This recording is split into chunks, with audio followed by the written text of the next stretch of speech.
नमस्कार दोस्तों, संकल्प मैथ क्लासेस में आपका स्वागत है। हम कर रहे हैं यूपी टेट मैथ्स स्पेशल। मैं आपको लाभ हानि के अभ्यास प्रश्न हल करा रहा हूं और इसका ये पहला सवाल है। ध्यान रखना, सवाल का प्रारूप और सवाल का तरीका आपको विशेष ध्यान रखना है कि सवाल किस रूप में आपको मिल रहा है और वो आपको दिमाग में मन में रखना है। एक फल विक्रेता 1 रुपये में 2 नींबू खरीदता है और उन्हें 3 रुपये में 5 की दर से बेच देता है। सवाल बहुत सरल है, आपको याद रखना है किस तरीके से सवाल दे रखा है और हमें कैसे हल करना है।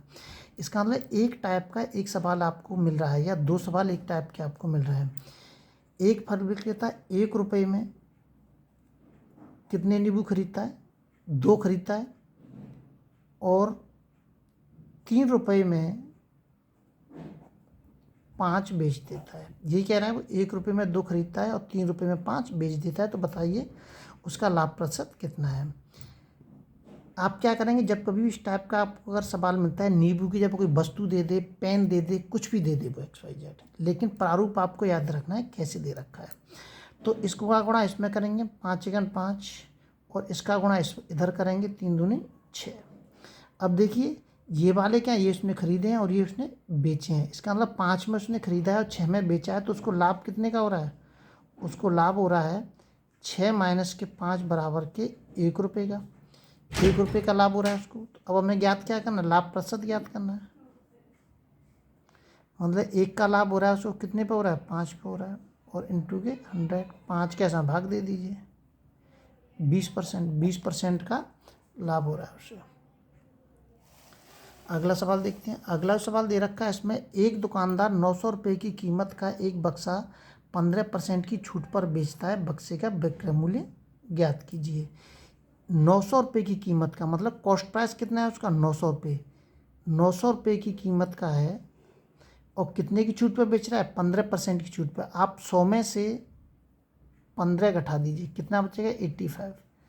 तो इधर कर दीजिए आप गुणा सीधा 85 प्रतिशत मतलब बट्टे 100 गुणा कर दीजिए। इसमें 9 पन्ना 45 और 9 अट्ठे 72। 9 पन्ना 45 की 5, 16 की 4, 9 अट्ठे 72 और 4 कितने हो गए? 76। 765 रुपये। कौन सा आंसर सही हो जाएगा उसका? बी ऑप्शन आपका इसमें एकदम सही हो जाएगा। एक आदमी ने 550 रुपये में घड़ी खरीदी। उसे 10% लाभ प्राप्त करने के लिए घड़ी को किस कीमत पर बेचना चाहिए? हमें 550 रुपये में एक उसने घड़ी क्या करी है? उसने खरीदी है। अब इस पर कितना लाभ प्राप्त करना है? 10% का लाभ प्राप्त करना है। मतलब 110 बट्टे 100 सीधा गुणा कर दीजिए आप इसमें ये क्या दे रखा है? 550 रुपये में एक घड़ी खरीदी है उसने, उसे 10% का लाभ प्राप्त करने के लिए कितने बेचना चाहिए? कुछ मत करिए आप, सीधा 550 में 110, 10 को 100 में जोड़ दीजिए, उसको गुणा कर दीजिए, 0 से 0 कट गया। 11 पन्ना 55, 11 पन्ना 55, 55 और 5 60 हो गए। सी ऑप्शन आपका एकदम इसमें सही हो जाएगा। सवालों का प्रारूप देखते रहें, सवालों का तरीका देखते रहें, इन्हीं आधारों पे आपको सवाल जरूर मिलेंगे पेपर में। अगला सवाल है, अगला सवाल दे रखा है इसके अंदर,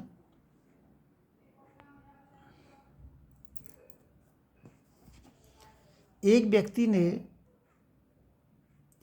ने 24 रुपये प्रति दर्जन की दर से 10 पेन खरीदे हैं। 24 रुपये प्रति दर्जन की दर से 10 पेन खरीदे हैं और उन्हें 36 रुपये प्रति दर्जन की दर से बेच देता है। देखिए 24 रुपये की दर 24 रुपये प्रति दर्जन की दर से खरीद रहा है और 36 में बेच रहा है। कितने का फ़ायदा हो रहा है उससे? 12 रुपये का फ़ायदा हो रहा है। 24 में और 36 में कितने का अंतर है? 12 रुपये का। मतलब एक दर्जन पर उसको 12 रुपये का फ़ायदा हो रहा है। जब एक दर्जन पर अगर 12 रुपये का फ़ायदा हो रहा है तो 10 दर्जन पर कितने का फ़ायदा होगा? 120 रुपये का। क्या आंसर होगा आपका? 120 रुपये आपका आंसर हो जाएगा। बहुत सी हमें ज़रूरत पड़ जाती है कि दर्जनों को आपको खुलने की ज़रूरत पड़े, ऐसा भी है। ये तो सीधा सीधा दे रखा है, अगर दर्जनों खुलने की ज़रूरत पड़े तो आप खोल के भी सवाल को हल करें। एक दर्जन पेंसिलों को 30 रुपये में बेचने पर एक दुकानदार को 10 रुपये का लाभ होता है, तो उसे कितने प्रतिशत का लाभ हुआ? देखिए 30 रुपये में बेच रहा है वो, सेलिंग प्राइस दे रखा है उसने, सेलिंग प्राइस कितना दे रखा है 30 रुपये। लाभ कितने का हो रहा है उसको, उसको लाभ हो रहा है 10 रुपये का। तो मैं इसमें से कॉस्ट प्राइस मतलब कितने में ख़रीदा था वो निकाल सकता हूँ क्या, सेलिंग प्राइस में से अगर मैं लाभ घटा दूँ तो 20 रुपये, 20 रुपये क्या होगा हमारा कॉस्ट प्राइस। अब वो इस लाभ को परसेंटेज में कन्वर्ट करने कह रहा है कि इस लाभ को आप परसेंटेज में कन्वर्ट करिए। और ये मुझे कॉस्ट प्राइस निकालने की क्यों जरूरत पड़ी है, क्योंकि लाभ हानि हमेशा किस पर होता है, हमेशा कॉस्ट प्राइस पर ही होता है, सेलिंग प्राइस पर तो होता नहीं है। तो हमें कितने का 10 रुपये का लाभ हो रहा है, कितने पर हो रहा है 10 रुपये का लाभ, 20 रुपये पर। कॉस्ट प्राइस कितना है 20 रुपये, 20 नीचे आ जाएगा आपका, 20 पंजे 100, 5 है 50, 50% का लाभ हो रहा है उसको। सी ऑप्शन आपका इसमें एकदम सही हो जाएगा। ध्यान रखना है तरीका कि लाभ हानि हमेशा कॉस्ट प्राइस पर होता है। एक दुकानदार एक वस्तु को 720 रुपये में बेचता है, यदि वस्तु पर प्राप्त लाभ क्रय मूल्य का 20% है तो लाभ ज्ञात कीजिए। सवाल बहुत अच्छा है, ध्यान से देखिए कि एक दुकानदार एक वस्तु को 720 रुपये में बेचता है, यदि वस्तु का जो लाभ है वो क्रय मूल्य का 20% है। इसको कई तरीके से हम कर सकते हैं। देखिए पहले तो मैं आपको बताता हूँ इस परसेंटेज के हिसाब से। 20% को क्या लिख सकता हूँ मैं, 20/100, 20 पंजे 100 मतलब 1/5। नीचे आपका कॉस्ट प्राइस दे रखा है और ऊपर आपका दे रखा है लाभ। अगर मैं कॉस्ट प्राइस और लाभ को जोड़ दूं तो मुझे क्या मिल जाएगा, सेलिंग प्राइस मिल जाएगा। तो 5 और 1 जोड़ दिए मैं, कितना हो गया 6 हो गया। इसका मतलब सेलिंग प्राइस दे रखा है, प्रश्न में सेलिंग प्राइस कितना दे रखा है 720 रुपये। इस 6 का इसमें गुणा कर दीजिए आप, सेलिंग प्राइस बराबर सेलिंग प्राइस, ध्यान रखना है। तो 6 का इसमें भाग दे दीजिए, कितनी बार जाएगा 120, 12 6 72, 12 बार जाएगा, 120 हो गया। अब आपको क्या निकालना है, कॉस्ट प्राइस निकालना है। अगर आप इसमें यहाँ पे इसमें गुणा कर देंगे इस 5 में तो आपको कॉस्ट प्राइस पता चल जाएगा। लेकिन हमें ज्ञात क्या करना है, लाभ। लाभ ज्ञात करने के ऊपर 1 में गुणा कर देंगे तो आपको लाभ पता चल जाएगा। आपको लाभ पता करना है तो 1 × के 120 बराबर क्या हो जाएगा 120 रुपये आपका क्या हो गया, लाभ हो गया। आप ऐसे भी सवाल को हल कर सकते हैं। अगर आप ऐसे समझ में नहीं आ रहा हो तो ऐसे भी कर सकते हैं कि मान लीजिए माना कि उसका जो कॉस्ट प्राइस है वो कितना है 100 रुपये है।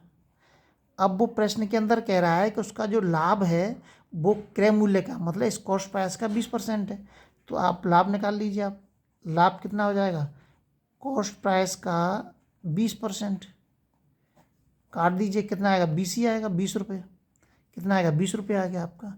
तो लाभ 20 रुपये हो गया हमारा, कॉस्ट प्राइस कितना हो गया 100 रुपये। जब मैं इन दोनों को जोड़ दूंगा 20 को और 120 100 को तो क्या हो जाएगा, सेलिंग प्राइस हो जाएगा। सेलिंग प्राइस कितना हो जाएगा 120 रुपये, 100 + 20 120 रुपये सेलिंग प्राइस। प्रश्न में सेलिंग प्राइस कितना दे रखा है 720 रुपये। 0 से 0 कट गया, 1 बराबर 12 6 72, 6 बार चला जाएगा। अब आपको क्या ज्ञात करना है, हमें ज्ञात करना है लाभ। तो लाभ कितना दे रखा है 20 रुपये हमने निकाला है इस जगह पे। तो 6 × के 20, 6 दूनी 12, 120 रुपये। इससे भी उतना ही आएगा 120 रुपये, इससे भी उतना ही आएगा निकल के हमारा। ये आ गया आपका, देख लीजिए ध्यान से।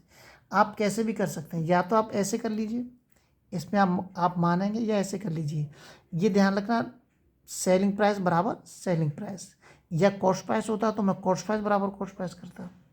हो सकता है कि जगह पर वो कॉस्ट प्राइस दे देता यहाँ पे। तो अगर यहाँ पर वो कॉस्ट प्राइस देता तो मैं कॉस्ट प्राइस यहाँ पे कितना दे रखा है 5 दे रखा है, तो मैं 5 बराबर के कॉस्ट प्राइस जो प्रश्न के अंदर कॉस्ट प्राइस है उसको निकालता फिर मैं यहाँ पे। तो कॉस्ट प्राइस बराबर कॉस्ट प्राइस, फिर ऐसे ही उससे कोई ना कोई यहाँ पे संख्या निकलती। तो इसका गुणा अगर मैं नीचे करता तो कॉस्ट प्राइस पता चलता, इसका गुणा ऊपर करता तो मुझे लाभ पता चलता। तो लाभ प्लस कॉस्ट प्राइस बराबर क्या हो जाता है सेलिंग प्राइस। यहाँ पर हो सकता है वो सेलिंग प्राइस पूछता है, वो कुछ भी पूछ सकता है सवाल में, ऐसा कुछ भी नहीं है। आपको केवल इसको ध्यान से समझना है तरीके को, पूछता रहे वो कुछ भी पूछ रहा है जो कुछ, आप सबका आंसर निकाल देंगे। अगले वीडियो में आपसे फिर मिलते हैं, जब तक आप अपने लेवल पर वीडियो को शेयर और सब्सक्राइब जरूर करें।